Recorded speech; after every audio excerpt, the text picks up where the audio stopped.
So thank you, everybody. We're continuing our focus on ballot marking devices and their use in practicality, how they're actually used and how they're actually implemented around the country. And this is a very interesting talk and situation about the ballot marking devices that were developed and used for Los Angeles County for hundreds of millions of dollars. I'm introducing Ian Patton, who is the executive director of the Long Beach Reform Coalition, to discuss his organization's efforts to actually have the paper ballots that those ballot marking devices produce counted. So we heard so much yesterday about how important the paper ballot is, but it isn't always actually counted. So, or the voter verified part of it isn't always actually counted, the part the voter verifies.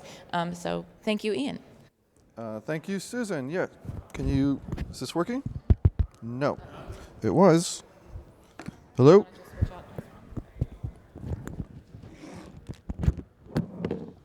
Check, check. Hello? Hello? Your voice, it's your voice.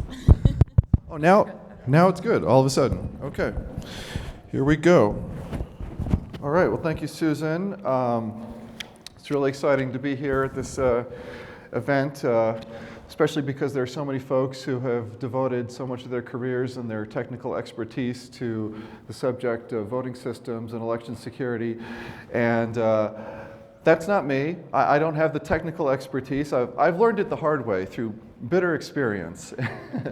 And that's really because I led a group and continue leading a group. It's really just a grassroots organization in Long Beach, California, which is the second largest city in LA County, which is devoted to government accountability and transparency. And we had a stake in a ballot measure which gave us the first experience of the new voting system in LA County, which is called VSAP, or Voting Solutions for All People. And so I'm just going to run through our experience on that as quickly as I can, and then hopefully have a little time left for some questions. Basically what happened is we had this ballot measure on the March 3rd, Super Tuesday, 2020 election. So you may remember that was the big presidential vote where you had Biden and Sanders and Buttigieg and everybody competing in a bunch of states, including California, and we were way down ballot, close to the bottom with local issues. And so we had this ballot measure that was just for Long Beach, and even that night, there were issues with VSAP in its first debut. This is a voting system that cost $300 million. It was designed by Smartmatic. It was a bespoke system designed specifically for LA County. LA County is the only county in the country that has this Smartmatic system. And in its first debut to the world, it was just kind of a meltdown. If you can remember back to then, there were headlines about these lines that were going on for hours.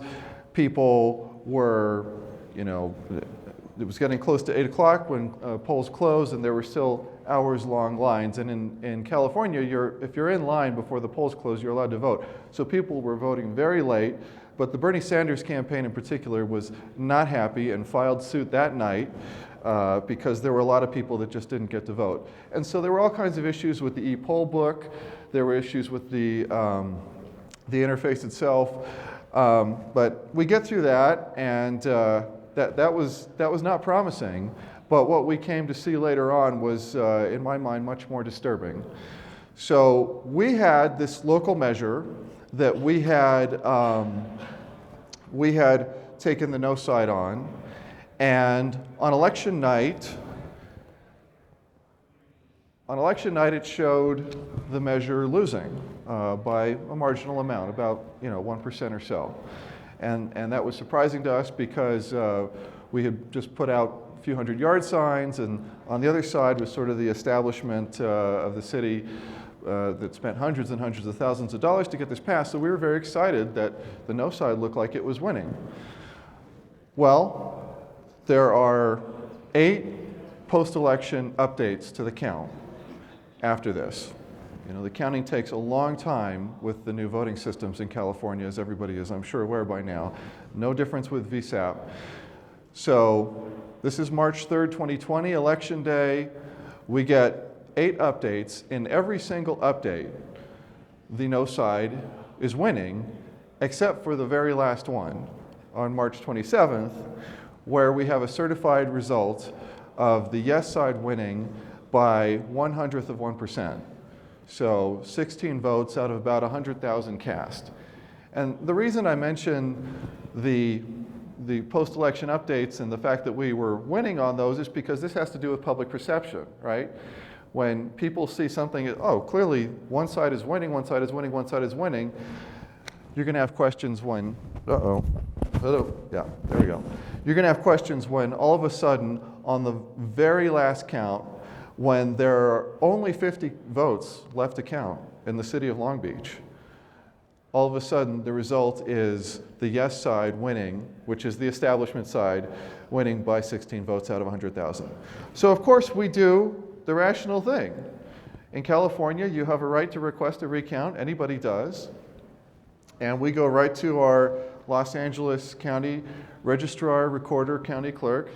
That's the name of our county clerk, the office, and Dean Logan. And we say, okay, how do we ask for a recount? And they say, well, there's 2 ways. One way is that the registrar himself could say, you know, this is questionable and I'm just going to have a recount. And he is declining to do that. Maybe not a huge surprise, you know, because recounts can only be bad for the registrar. When the new voting system is his baby, he's invested a lot of his reputation into it. He doesn't want to see the result proved incorrect. So not a shock, but good news. We have the right to do a recount ourselves. So we say, okay, well, we want to do that. The catch is that you have to pay for it in California. That sounds a little daunting, but they send us a manual for doing recounts, which has these tables, and you're able to basically calculate the cost for doing a recount. The only problem is the manual they gave us was for the old system. And the old system, we estimated, would have cost to get through 100 ballots, $20, $30, maybe $40,000. And we raised $40,000 in just a matter of days, which was a big lift for us. I mean, we're a small grassroots organization, and there was just a lot of interest in the city of Long Beach in getting a recount. And our mailbox was full of, geez, $100, $200 checks coming in. People wanted this recount. And here we have a manual saying, okay, that'll work. And then the issues started rising. So the first issue was nobody's fault. You may recall that March 2020, something big was going on in the world. That was the beginning of the pandemic. So when the election happened on March 3rd, there were no cases of COVID in Long Beach. There were, I think, maybe less than a dozen in LA County. It was not the pandemic yet. It was just something that people were beginning to become concerned about. Within about 2 weeks after the election, it was the pandemic. And you had people scrambling to figure out social distancing and all these kinds of things. So the county's excuse was, hang on, we have to adjust things because of social distancing, and you know, we've got some employees out and we've got to figure this out. It's like, okay, no problem. Well, that turned out to be a cover for the fact that they had given us the wrong manual. They had created a voting system over the course of a decade costing hundreds of millions of dollars, and literally they had no plan for how to conduct a recount. None whatsoever. And this was like shocking to me because, you know, I remember after the 2000 election when we started talking about new voting systems, and there was a lot of talk about, okay, it's going to be computerized, it's going to be fancy, but don't worry because there's always going to be a paper trail. Well, what's the point of having a paper trail if you can't use it? Right? So they have no policy, no procedure, no system to even sort out the ballots. So under the new voting system, you can vote anywhere. It's the vote center model. And you now have, instead of a precinct-based polling place where the ballots come back sort of pre-sorted by precinct, you have 2 million LA County ballots that are all mixed together. So you have to now extract physically 100,000 ballots from the 2 million. And they never stopped to think in this 10-year process. And this is the request for proposal that was put out sort of midway in this process, well, towards the end of the process, actually, when they were looking for the manufacturers that ultimately became Smartmatic. This is a over 50-page request for proposals. Nowhere does the word recount even exist. So they never even anticipated a piece of equipment that would be in the equipment cluster that would automatically sort out the ballots and make it possible to do the recount in the old way. Because in the old days, and the reason why it was less expensive, is the ballots were pre-sorted by precinct. They actually had a sorting machine for the vote-by-mail ballots that were these narrow strips. Actually, I can show you the, so this is our old-fashioned ballot, the Incavote. I call it a Scantron because it's like the high school Scantron that, if you're my age, you took tests on the high school Scantron. And that was our system. It was always hand-marked in the sense that either at the polling place, it was lined up for you, but you were hand-marking it with the ink, or at home, you were filling it in by hand. So they actually had a sorting system for the vote-by-mail ballots under the old Incavote system, but they didn't build that in to the new system, which was going to have way more ballots mixed together. And it's almost like they didn't want to have the possibility of doing a recount. I mean, I couldn't understand it, but it did kind of start sinking in when they finally got back to me the day before the recount was to begin legally, according to the election code. And they said, basically it looks like this is going to be calculated. They didn't give me an exact amount, but you can figure out that this is going to be over $200,000 if you want the actual physical hand ballots to recount, because they're going to make us pay for having 16 county workers spend 16 days as the initial part of the process to literally, like the Stone Ages, go through 2 million batch boxes of ballots and extract these 100,000 ballots before we can even start the portion of the normal recount function, which was all they used to charge for in the past. So that was our initial option. Basically $200,000, extract the ballots, do a recount. There's no way we could afford that. They gave us an option B, which was you can do a recount with scanned images of the ballots. Now, we were a little skeptical of that, but we didn't have any choice. It was a little unclear how much that would cost. It really depended on the speed and efficiency of the process.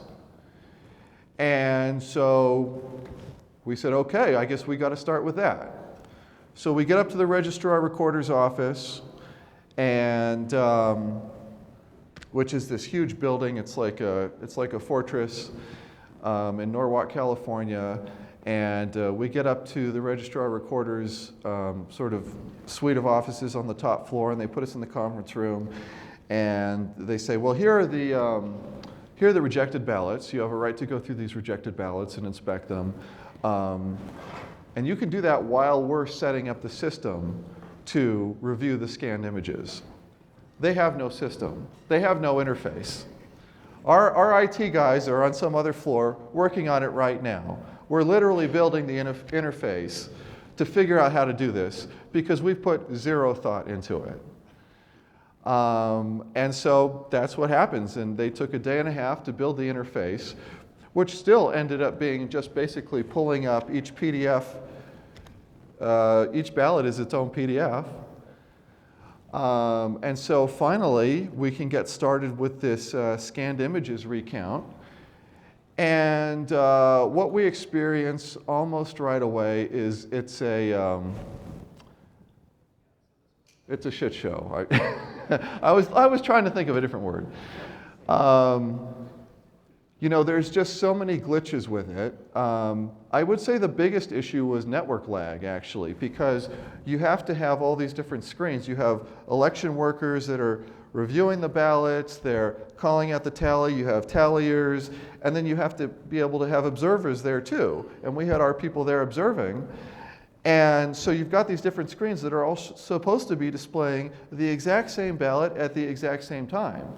But because they were routing this through the internet, you had screens that literally one ballot would come up here, and this ballot would come up here 8 seconds later. So the process ground down and became so slow, and they had no sets of procedures. They didn't even understand the Secretary of State regulations, that there are some bare-bone regulations for doing recounts where you have to make sure you're all together every 10 votes or 25 votes and things like this. They had no manual, nothing. So it was just taking so long, and it was so slow that we realized it was still going to cost over $100,000. And after we got through about 10,000 ballots, we said, you know, we need to save the money we have to pivot to litigation, because this is ridiculous. But during that process of going through 10,000 ballots, we found that there was a problem. There was a consistent error in the way the machines were counting votes. Now, it was not a huge error, but it was 100% consistent, which is that for the hand-marked vote-by-mail ballots, you had the computer deciding that there were overvotes where there were no overvotes. In California, the standard is voter intent. And in every single one of these incidents, literally everybody in the room agreed on voter intent. You had, so this is the ballot mark device version of the VSAP ballot. These are always perfect because they're, you know, now whether the voter's intent gets translated to this ballot or not is a separate issue with ballot marking devices, of course. But the vote is encoded in the QR code, and of course, the computer's generating that, the computer's counting that, there are not going to be any discrepancies. But for the vote-by-mail ballot that's filled in by hand, there were many cases where you could see that the voter had perfectly filled in the circle for yes or for no for this ballot measure. And there was a dot or a jot or a tick just in the vicinity of the other circle, not necessarily even in the other circle. And the computer was saying, oh, they voted for yes and no, it's an overvote, throw it out. And everybody in the room said, that's ridiculous. The voter intent is clear. So that was a very consistent problem. And we were actually flipping votes and netting votes in our favor when we had to call this off. And also, interestingly, you know, in California, we have this very antiquated automatic audit that happens after every election. It's the 1% hand tally audit. Unfortunately, it doesn't apply to a lot of ballots because we have so many people voting by mail now, and this occurs right after the election. And a lot of those ballots are not received yet. But for the ballot mark device ballots and for those vote by mail ballots that are received, they do this 1% hand tally audit to make sure everything is kosher. And it's amazing how it always comes out perfect. And here we find a consistent error pattern. Why is that not showing up in the 1% audit? And the only thing I can speculate is that they're telling the county workers when they do the 1% audit to basically think like the computer when they're doing it. I can't prove that, but that's the only guess I can come up with. So anyways, we have to call off the recount at this point. We go to court, and you know, we hired the best, most well-known election law firm in California. Fred Wucher is a very well-known lawyer for decades in California. We thought we had this super strong case. I mean, you've got a right to a recount in California. They just clearly artificially made that impossible. Slam dunk, we're feeling great about it. And then in the intervening time, because of course litigation takes a while, this thing happens called the November 2020 election. And that kind of has an impact on the national, international discourse about whether elections have been done correctly. And when we get to our hearing in, I think it was August 2021, and this is right in the heat of cyber ninjas in Arizona and all this kind of crazy stuff going on. I mean, you could just feel the judge. I mean, it was all on Zoom, but you could just feel the judge almost like that Homer Simpson backing into the foliage, GIF. I mean, he wanted absolutely nothing to do with this case and was as ready as any human being to dismiss it and get rid of it. So we lost that. We had an option to appeal, but frankly, we did not want to appeal and then potentially lose that appeal, instead of set a statewide precedent that would foreclose anybody in the future taking these kind of cases forward. So that's where that ended for us, that portion of the journey. But I have to say, for me, as somebody who had a little bit of involvement in election administration earlier in my career when I worked for a congresswoman who had oversight over the EAC and HAVA, and then I kind of went to sleep on all this stuff for years, and then my eyes, I wake up to this sort of nightmare of the promised paper trail is this illusion. I got more and more involved and started doing research on VSAP. One of the amazing things that I found out was, so this is the ballot scanning machine with VSAP. They never told us it has a sorting function.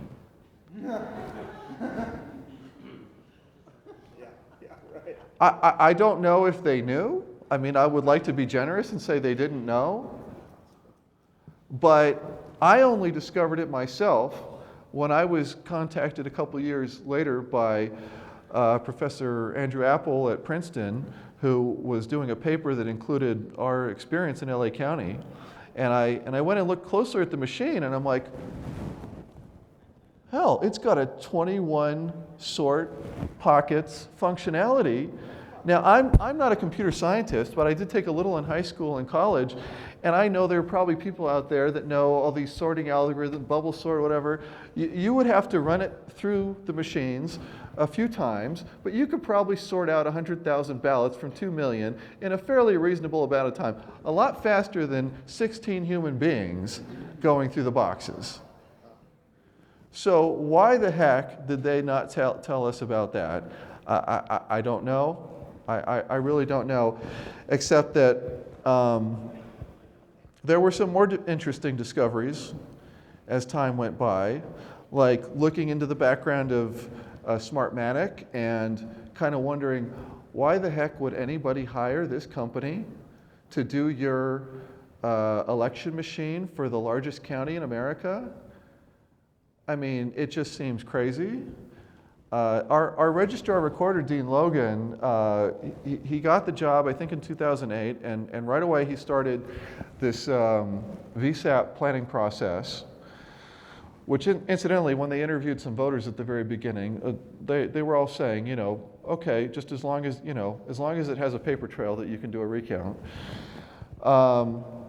But this was his baby from the very beginning, and he's got a lot of background in election administration. Just coincidentally, my cousin, who was total coincidence, my cousin was secretary, who passed away earlier this year. My second cousin was Secretary of State of Washington State from 1980 to 2000. And he gave Dean Logan his first job as a young election administrator. And he ran into a lot of controversy when he became the county clerk of Kings County, which is Seattle. There was a 2004 gubernatorial election where they did a recount and the Republican was winning, and then when they did the recount, they found some extra ballots in boxes that hadn't been counted, and what do you know, the Democrat wins. So I'm not saying one way or the other on that, but there were a lot of questions about him at that point, and then he comes down to LA County and he starts this process. And he hires this company called Smartmatic. Smartmatic had no background in doing voting systems until its 3 Venezuelan co-founders were, in fact, hired by Hugo Chavez to do the machines for the 2004 recall election that Hugo Chavez won. And the U.S. Embassy after that said, Smartmatic is a riddle. The company came out of nowhere to snatch a multi-million-dollar contract in an electoral process that ultimately reaffirmed Chavez's mandate and all but destroyed his political opposition. The perspective we have here after several discussions with Smartmatic is that the company is de facto Venezuelan and operated by Venezuelans. The identity of Smartmatic's true owners remains a mystery.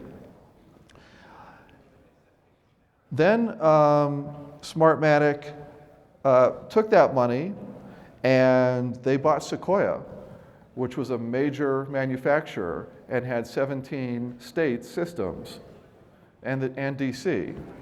And Congresswoman Carolyn Maloney right away raised alarm bells, triggered a CFIUS, Committee on Foreign Investment, in the US investigation, and right away Smartmatic said, okay, we're going to divest of Sequoia to get rid of this investigation. So they got out of the US for a long time. They came back in LA County. And